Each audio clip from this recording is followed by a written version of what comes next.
আসসালামু আলাইকুম, বিথি রান্নাবাড়িতে আপনাদের সবাইকে স্বাগতম। আজকে দারুণ মজার একটা রেসিপি আপনাদের সঙ্গে শেয়ার করব। রেসিপিটা বানানোর জন্য প্রথমে কড়াইতে তেল দিয়ে দিয়েছি আর বেশ কিছুটা পরিমাণ পেঁয়াজ দিয়ে দিয়েছি। পেঁয়াজটাকে আমি বেরেস্তা করে উঠিয়ে নিচ্ছি।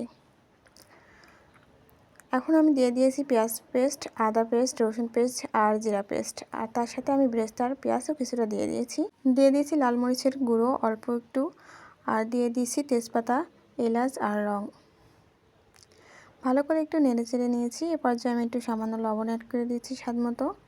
লবণটাকে দিয়ে ভালো করে আবারও নেড়েচেড়ে নিচ্ছি। এ পর্যায়ে একটু দুধ দিয়ে দিচ্ছি কষানোর জন্য। দিয়ে দিচ্ছি এখানে বিরিয়ানির মশলাটা আমি ঘরে বানিয়েছি, সেই মশলাটা আমি এখানে অ্যাড করে দিচ্ছি। বিরিয়ানির মশলাটা আমার দেওয়া হয়ে গেলে এই পর্যায়ে আমি আবার একটু নেড়েচেড়ে ভালো করে কষিয়ে নিচ্ছি। মশলাটা কষানো হয়ে গেলে 4 পিস চিকেন আমি দিয়ে দিচ্ছি। চিকেনটাকে দিয়ে ভালো করে একটু নেড়েচেড়ে দিচ্ছি। এই পর্যায়ে আমি কিছুক্ষণের জন্য ঢেকে দিচ্ছি। তো কিছুক্ষণ পর আবারও ফিরে আসলাম। আমার চিকেনটা একদম হয়ে গেছে।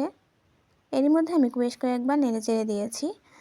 তো চিকেনটা আমার হয়ে গেছে। এখন আমি চুলায় আরেকটা পাত্র দিয়ে দিয়েছি। বেশ কিছুটা তেল দিয়ে দিয়েছি বেশ কিছুটা পরিমাণ পেঁয়াজ কুচি। তার সাথে আমি আরও দিয়ে দিয়েছি এগুলোকে কয়েকটা এলাচ আর ভেজে নিতে হবে। এই পর্যায়ে আমি এখানে চিনি গুঁড়া চাউল আগে থেকেই ধুয়ে ভিজিয়ে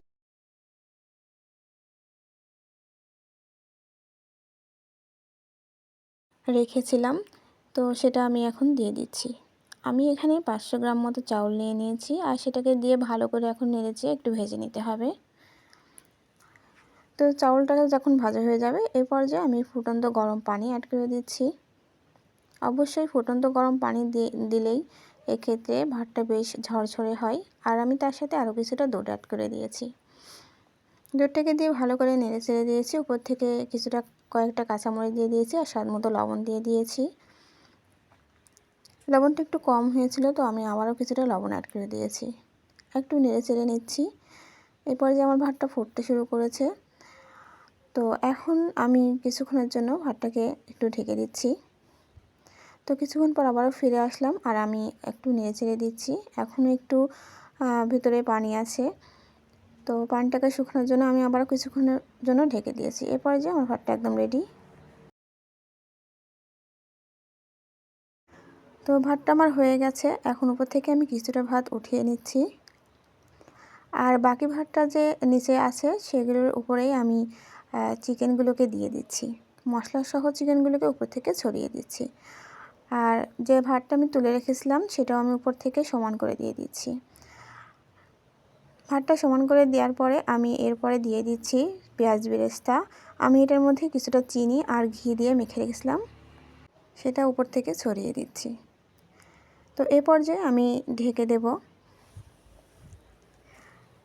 একদম দমে ঢেকে দেব। তো ঢাকনার যে ছিদ্রটা আছে ছিদ্রটাকে একটা লবঙ্গ দিয়ে আমি বন্ধ করে দিচ্ছি। তো বেশ কিছুক্ষণের জন্য ঢেকে দিয়েছিলাম। ঢেকে দেওয়ার পরে ফিরে আসলাম আর উপর থেকে কিছুটা আমি আবার জল ছিটিয়ে দিয়েছি আর ভাতটাকে এবার নেড়ে দিচ্ছি।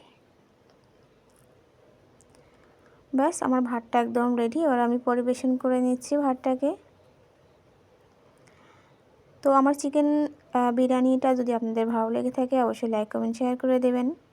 আর একবার বাসায় ট্রাই করে দেখবেন, অবশ্যই ভালো লাগবে। আজ এ পর্যন্তই, দেখা হবে আবার নতুন কোনো রেসিপি নিয়ে। সবাই ভালো থাকবেন, সুস্থ থাকবেন। আল্লাহ হাফেজ।